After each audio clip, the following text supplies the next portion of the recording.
Halo teman-teman, kembali lagi dengan saya Twintia di channel YouTube saya. Saya berharap teman-teman semua dalam keadaan sehat dan bahagia. Hari ini saya mau membahas tentang antibiotik. Saya percaya bahwa antibiotik bukanlah kata yang asing di telinga teman-teman.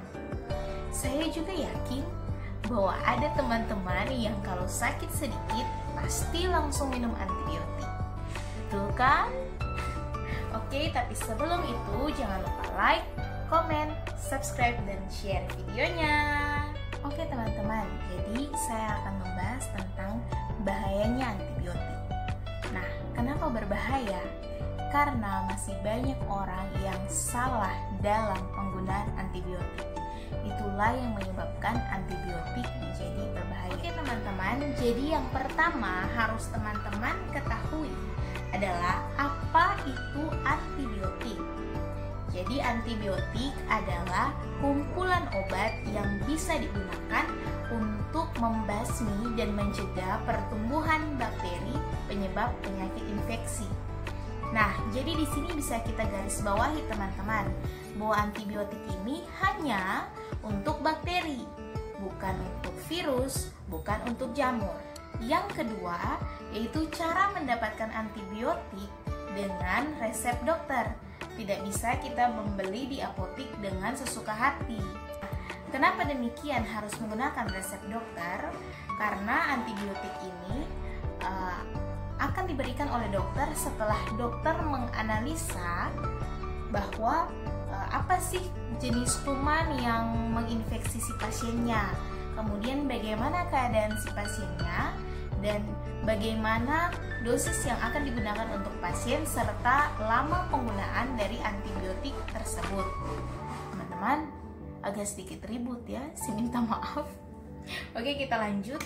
Nah, jadi kita bisa dengan benar mengkonsumsi obat antibiotik karena menggunakan resep atau anjuran dari dokter.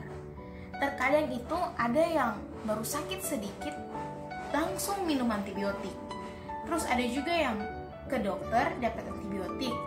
Aturan minumnya 3x1 selama 1 minggu atau 2x1 selama 1 minggu.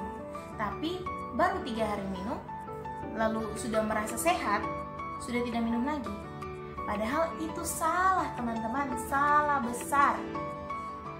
Itu akan membuat efek samping dan tubuh kita pasti kena dampaknya.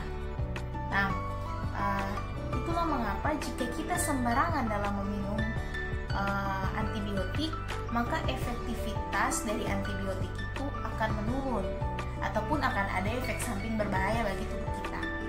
Nah, itu biasa dikenal dengan sebutan resistensi antibiotik. Nah, apa itu resistensi antibiotik? Yaitu kemampuan bertahan hidup dari bakteri ini terhadap serangan antibiotik. Jadi antibiotiknya ini kita minum, tapi tidak teratur atau kita minum sembarangan. Nah, itu akan membuat bakteri yang menginfeksi tubuh kita menjadi bermutasi atau kayak menjadi lebih kuat begitu, sehingga dia kebal terhadap antibiotik yang sudah kita minum. Nah, apa dampaknya untuk tubuh kita? Dampaknya ialah saat terjadi resistensi antibiotik, otomatis penyakit kita yang dulunya gampang untuk diobati atau ditangani akan menjadi sulit dan berbahaya untuk diobati atau ditangani. Karena apa? Ya karena bakterinya sudah lebih kuat daripada antibiotik yang kita minum. Penanganannya apa? Tentu dokter pasti akan memberikan antibiotik lagi, namun dengan dosis yang berbeda dan lebih tinggi. Bisa dibayangkan teman-teman, kita minum antibiotik yang dosisnya lebih tinggi. Kasihan untuk organ dalam kita, ginjal sama hati. Jadi teman-teman, konten ini mau mengajak teman-teman untuk kayak ayo sadar pentingnya penggunaan antibiotik dengan benar. Jangan lagi sakit sedikit langsung minum antibiotik. Jangan lagi minum antibiotik tidak taat pada aturannya yang harus dihabiskan tapi malah disisahkan. Selain resistensi antibiotik, penggunaan antibiotik yang sembarangan juga itu sangat berpotensi terjadi alergi antibiotik. Nah, alergi antibiotik ini bisa ada gejala yang ringan, bisa juga gejala yang berat. Gejala yang ringan mungkin seperti gatal-gatal, ruam-ruam merah di kulit. Namun, kalau gejala yang berat bisa terjadi reaksi anafilaksis. Apa itu reaksi anafilaksis?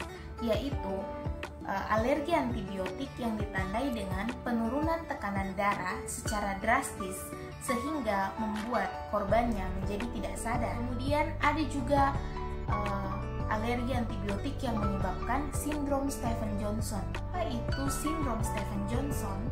Ialah kelainan serius pada kulit, kemudian pada lapisan mukosa bola mata, mulut, dan juga alat kelamin. Nah, jika terlambat ditangani, maka bisa menyebabkan kematian. Jadi memang ini cukup berbahaya juga teman-teman. Kalau kita tidak sadar pentingnya penggunaan antibiotik dengan baik. Jadi melalui konten ini saya berharap mulai dari sekarang teman-teman yang menonton konten saya ini bisa kayak lebih mengaplikasikan hal-hal yang benar terkait penggunaan antibiotik dalam kehidupan sehari-hari. Dan mungkin itu saja yang bisa saya bagikan dalam video kali ini. Semoga ini bermanfaat untuk teman-teman. Walaupun sedikit, tapi saya berharap ini berdampak baik untuk teman-teman. Oke, kita akan kembali lagi di video yang berikutnya. Bye-bye!